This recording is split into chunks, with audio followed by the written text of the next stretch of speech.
today's class. And in the previous class, we have started the basic of triple integration, and one or two examples were discussed in the yesterday's class. आज के lecture में हम लोग triple integral करेंगे evaluate and और इसमें साथ में how to find out the limits of a triple integral. So let us continue with that. For this, we have a question that evaluate this triple integral x plus y plus z dx dy dz over the tetrahedron bounded by the planes x0, y0, z0 and x plus y plus z is equal to 1. So you have to find out the limits for this triple integral, and the limits mean the region of integration. So for the region of integration R will be x, y, z, and if you see x plus y plus z is equal to 1, इसका मतलब है कि the maximum value of x plus y plus z is 1 or less than 1. This is the meaning. Less than 1 क्यों?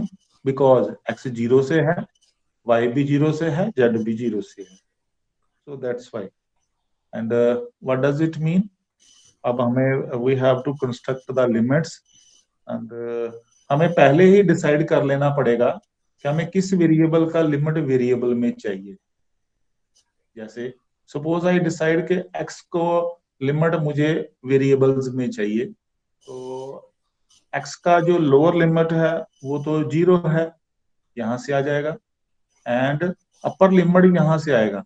अब यहां से x का जो वैल्यू आएगा from this that will be less than or equal to 1 minus y minus z.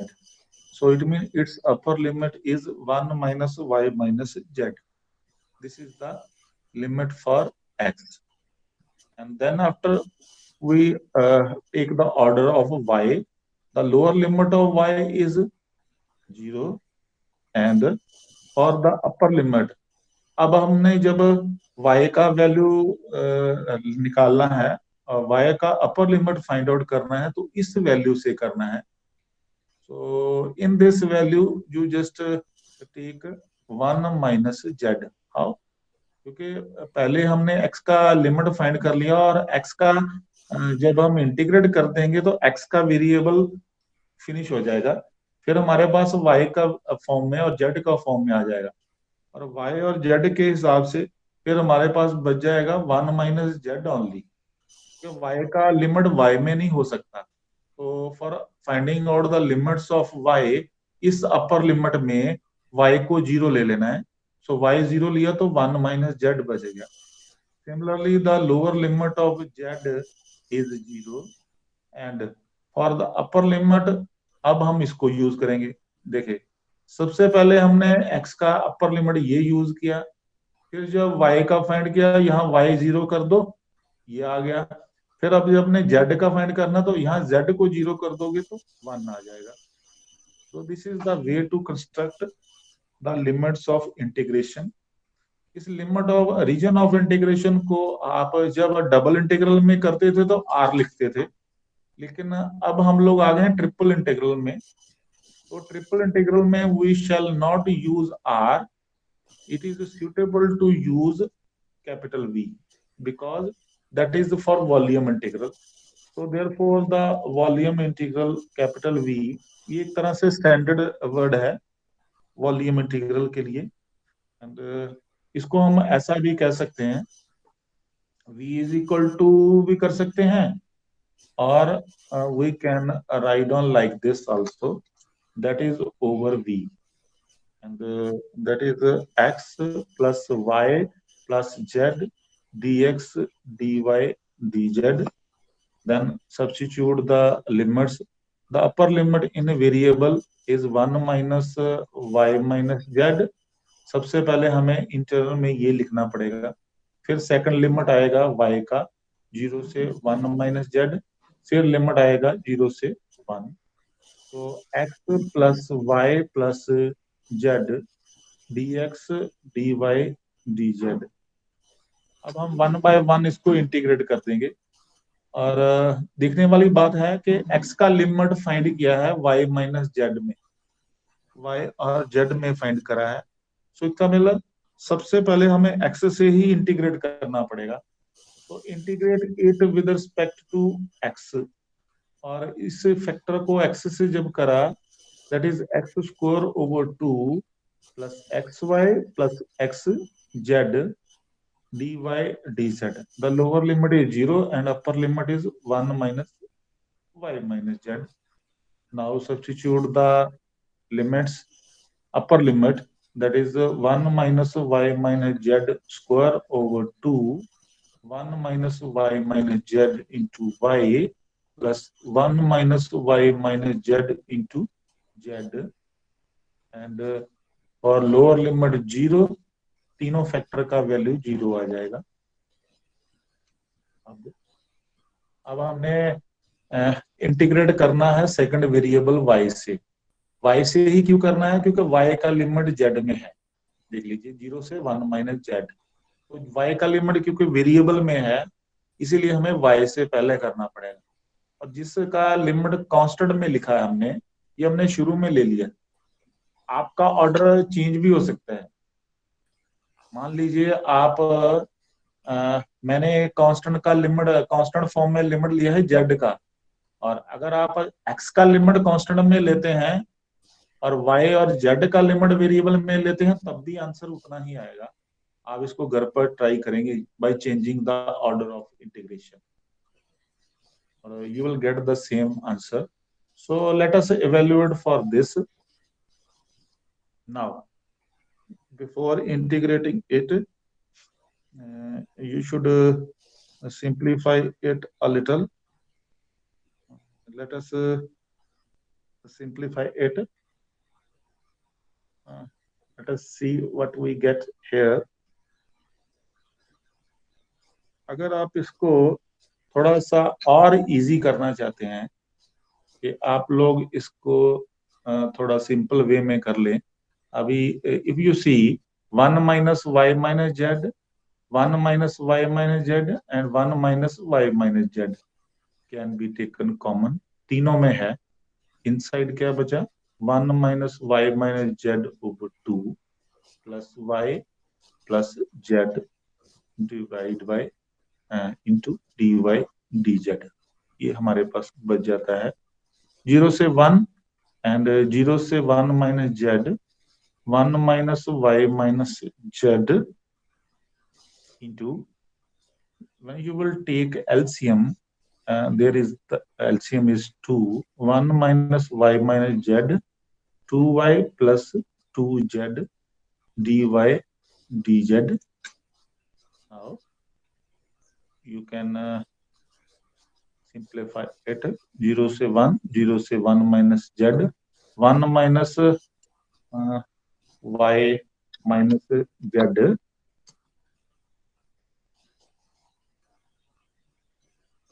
यहाँ minus आएगा, plus नहीं आएगा, it will be minus sign. 1 minus y minus z, यहाँ से क्या आ गया हमारे पास? 1 plus y plus z over 2 dy dz. This is left with us.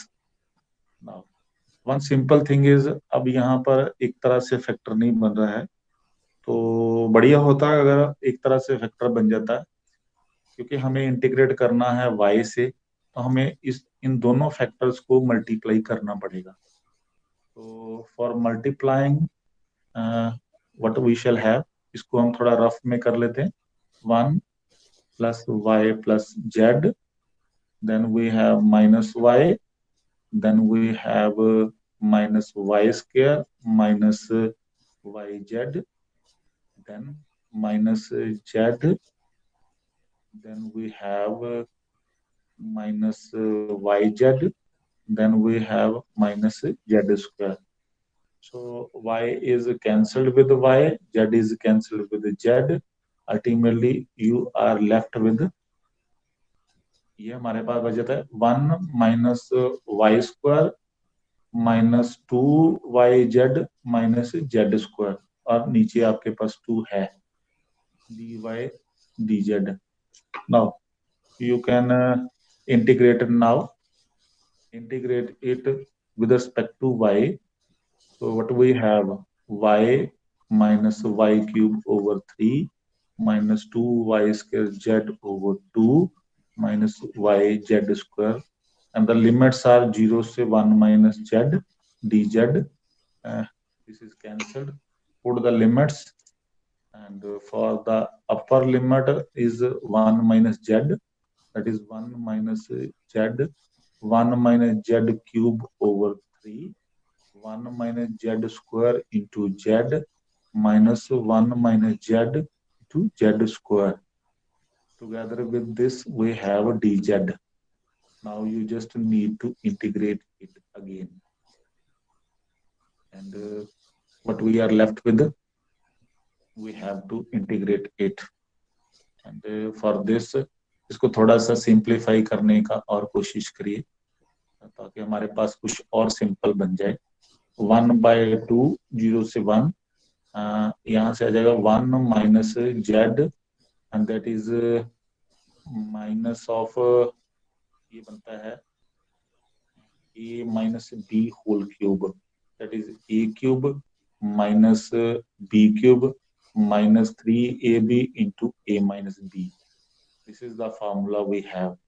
So 1 minus z cube minus 3z into 1 minus z over 3 minus 1 plus z square minus 2z into z minus z square plus z cube. यहाँ से आ जाता है dz. इसमें simple हमें calculation करना पड़ेगा ताकि हम फैक्टर्स को थोड़ा और सिंपल कर पाए.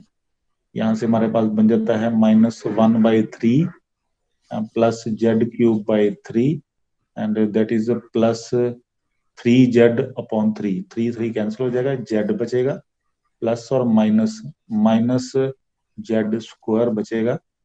यहाँ से भी मल्टीप्लाई कर लीजिए, z minus Z cube plus 2z square minus z square plus Z cube dz. So z cube is cancelled with this, z square negative, z square negative और 2z square positive. तो ये तीनों terms भी cancel हो जाएंगी, z के साथ cancel हो जाएगा, and these are the term left with us. So this is a 1/2. Integrate करो, इसका integration z square over 2 z/3 plus z4/12, that is 0 to 1, 1/2, 1 minus 1/2 minus 1/3 plus 1/12. Now you just need to take LCM. Probably the LCM of 2, 3 and 12, and that come out to be 12. 12, that is 12 minus 6 minus 4 plus 1.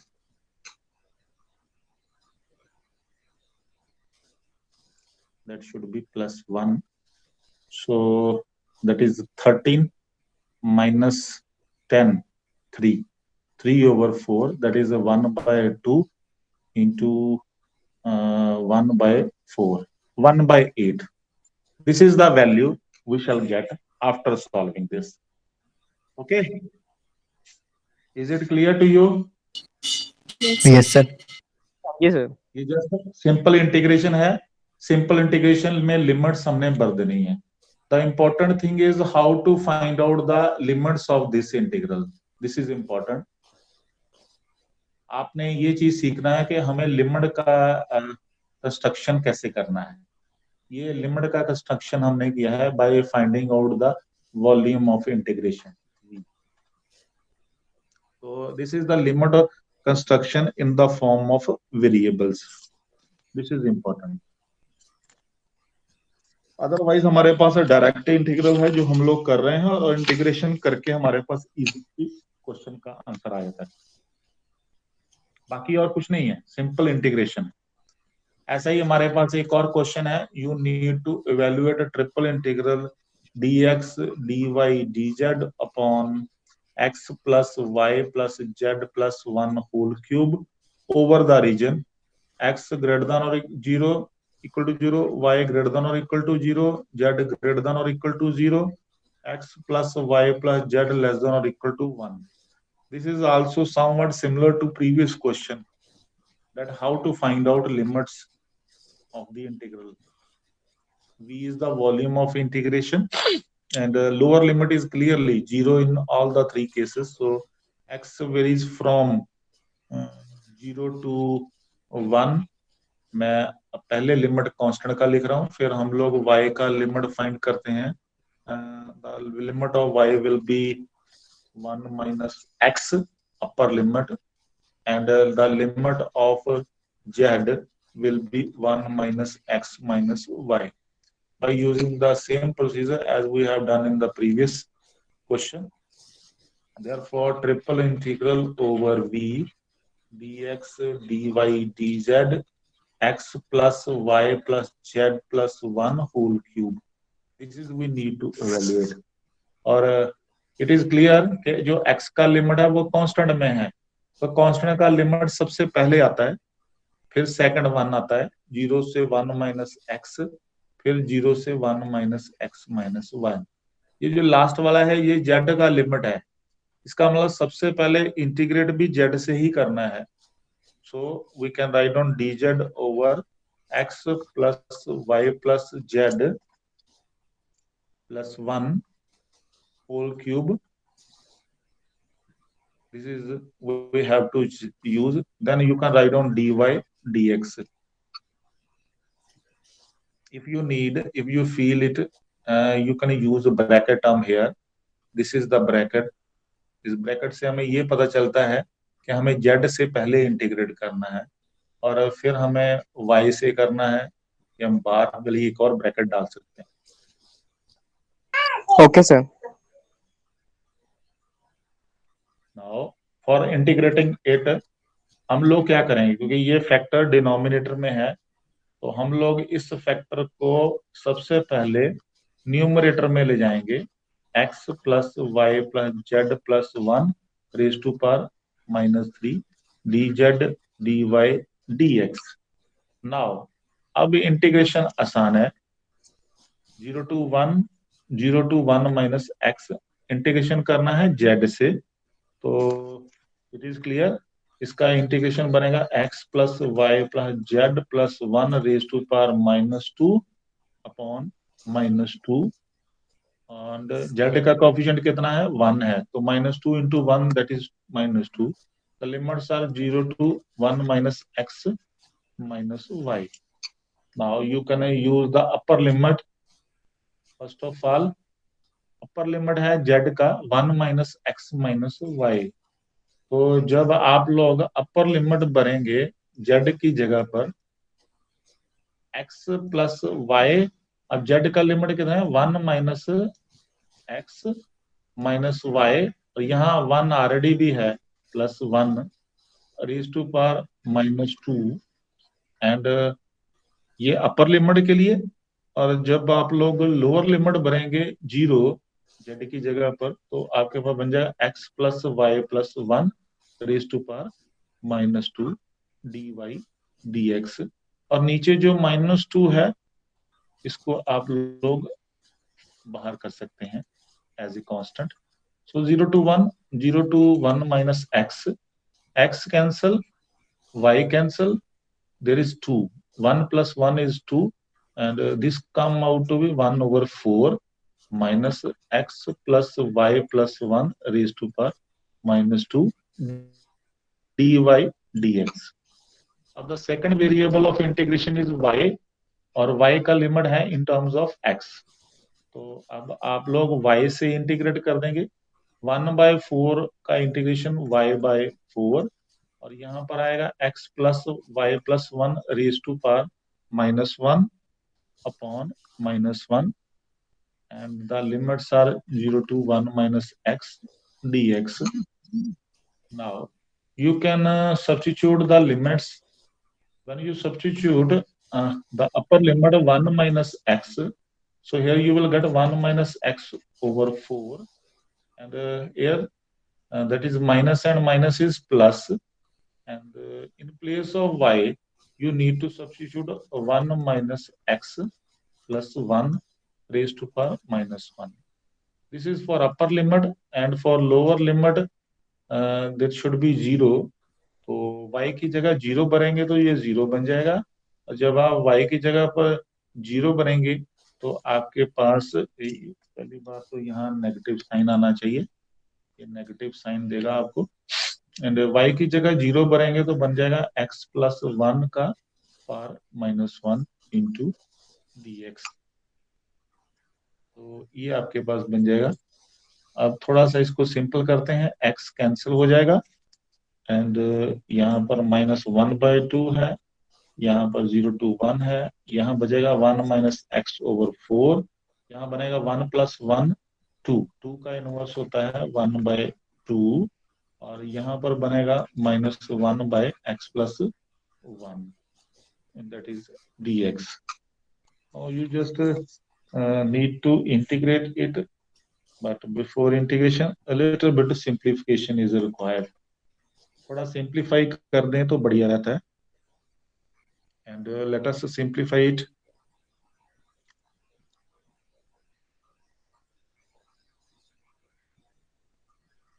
And for simplifying it, you just need to -1/2 is there. Okay, हाँ ये आप लोग कर सकते हैं, यहाँ पर है 1/2, हाँ नीचे जो 4 है इसको आप बाहर कॉमन ले लीजिए, 1/4 0 to 1, ये वाला 4 जब बाहर लिया, जहां तो बच गया 1 minus x, और यहाँ क्या बनना चाहिए, यहाँ 2 बनना चाहिए, क्योंकि जब 1/4 को 2 से मल्टीप्लाई करेंगे तभी तो 1/2 बनेगा, इसलिए ये बन जाएगा, और यहाँ पर बनेगा -4 over x plus 1 dx। सो -1/8। अब आप इंटीग्रेट कर सकते हैं, इंटीग्रेट करने के लिए it is clear, 2 plus 1 is 3 and -x, so 2 plus 1 is 3, and 3 का इंटीग्रेशन होता है 3x, और -x का होएगा -x²/2, और यहाँ पर होगा -4 log of x plus 1। The limits are 0 to 1.